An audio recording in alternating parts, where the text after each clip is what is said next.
probably heard about pyromania because you clicked on this video. If you don't, this is the right place to start.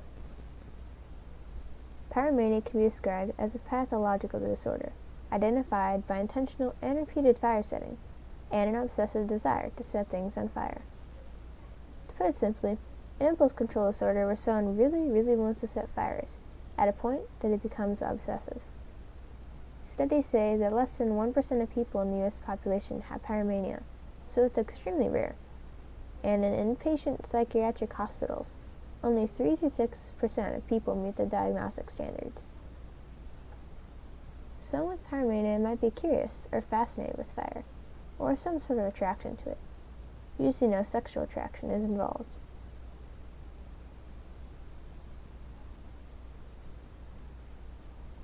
According to the Diagnostic and Statistical Manual of Mental Disorders, the diagnostic criteria for pyromania is made up of 6 main points.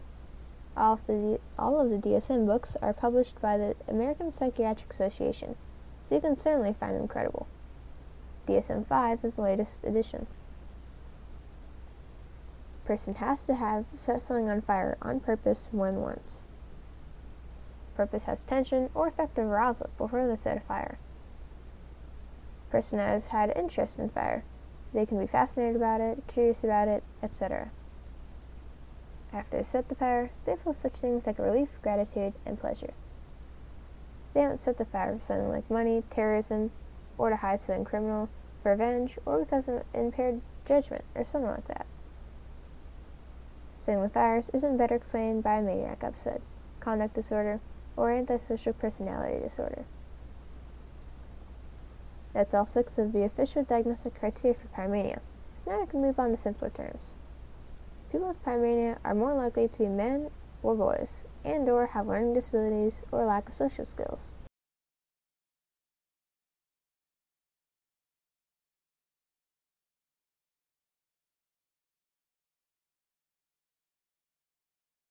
There hasn't been any different cause of pyromania, so it really depends per person.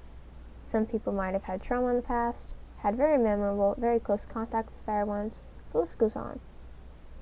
But the symptoms of pyromania can start during puberty and end or last through adulthood. We've already gone through these. People usually aren't diagnosed until they're around 18 years old, but symptoms could happen as early as 3 years old. There's not much to be found about what living with pyromania is like, unfortunately. I haven't been able to find anything so far, besides that a person with pyromania usually starts a fire around every 6 weeks. Now here's a reminder. People with pyromania are not arsonists. An arsonist and a pyromaniac might both set a fire on purpose, but arson is criminal and pyromania is a psychological condition, and pyromaniacs don't usually set fires with a destructive purpose. Most arsonists don't even have pyromania. Pyromaniacs themselves can't really resist setting fires, even if they know it can be harmful. Sometimes the person might feel guilty or stressed after it, especially if they've been holding in the urge for a while. And yes, there's books about pyromania. I can't list them all. Here's 2 I found that sound good. Wildfire is a novel by Mary Pauline Lowry, where she talks about her life as a pyromaniac. You can expect it to be accurate because she has pyromania in real life. I've only read a little excerpt, but so far it sounded really good. The second one is Kerosene by Chris Wooding, and it's about a teen, Cal, with pyromania. The author isn't a pyromaniac himself, and I haven't been able to find any reviews by someone with pyromania, so I'm not sure if it's 100% accurate. That's it. Thank you so much for watching this video. I probably won't be doing another like it, because this is for a school project, and it took quite a while. And if you're interested, I'll move on to the sources I use to get my information. Pyromania disorder symptoms, causes, diagnostics, treatment at www.healthline.com. Pyromania symptoms at psychcentral.com. Fire setting and the impulse control disorder of pyromania at psychiatryonline.org. Pyromania at www.psychologytoday. And last but not least, What is Pyromania by Dr. Todd Grande on YouTube.